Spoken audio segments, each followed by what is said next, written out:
नेकपा एमालेको विरुद्ध मोर्चाबन्दी गरेर एमालेलाई उम्मेदवार बनाउने प्रयत्न हो भने चाहिँ यो माछाको शत्रु माछा नै हुन्छ र ठुला माछाले सानो माछा खान्छ भने जस्तो यो एमालेको विरुद्ध वामपन्थी गठबन्धन बनाएर नै जान खोजेको चाहिँ यो राम्रो लक्षण होइन। अब हेर्दै जाउँ उहाँहरूको व्यवहारमा कसरी आउँछ त्यो आधारमा अझ धेरै विश्लेषण गर्न सकिन्छ। जस्तै माधव नेपाल त तपाईँहरूसँग एउटा छुटेर गएको पार्टी पनि हो, अहिले फेरि माओवादीसँग पनि छुट्नु भएको छ होइन। उहाँलाई चाहिँ कस्तो भन्दा किन उहाँ चाहिँ एक्लै लिड गर्न नसक्ने हो कि भन्ने कुरा आइरहेको छ। खास तपाईँलाई चाहिँ के लाग्छ? माधव नेपाल र प्रचण्ड कमरेडको धेरै कुराहरू मिल्दैन, तर एउटा समान कुरा चाहिँ के छ भने पद नभई बस्न नसक्ने र पावर नभई बस्न नसक्ने उहाँहरूको कुरा मिल्छ। त्यसो हुनाले हिजोको एकदम सशक्त एकदम चाहिँ नि क्रान्तिको चाहिँ अगुवाई गरेको क्रान्तिको नेतृत्व गरेको पार्टी नेकपा माओवादी जोबाट प्रचण्डले आफूलाई धेरै गौरव गर्नुहुन्थ्यो त्यो पार्टीको नामै उहाँ फेर्न तयार हुनुभयो।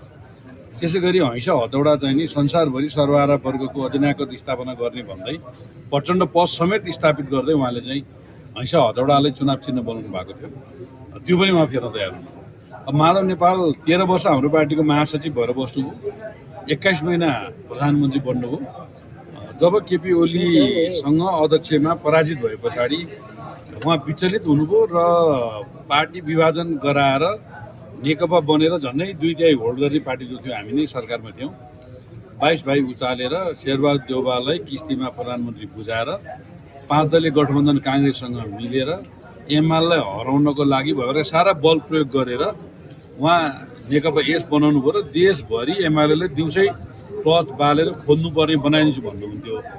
अब त्यो पार नलागे पछाडि र गत आम निर्वाचनमा उहाँको पार्टीको चाहिँ नि एकदम 5 दल मिल्दा पनि 10 सिटभन्दा बढी जित्न नसक्यो, राष्ट्रिय पार्टी बन्न नसकेको परिस्थितिमा उहाँले नेकपा एमालेमा फर्कने र एमालेलाई बलियो बनाउने निर्णय गरेपछि चाहिँ त्यो साह्रै व्यवहारिक कुरा हुन्थ्यो। माधव नेपालले जङ्गलको एउटा चाहिँ नि त्यो नेचुरल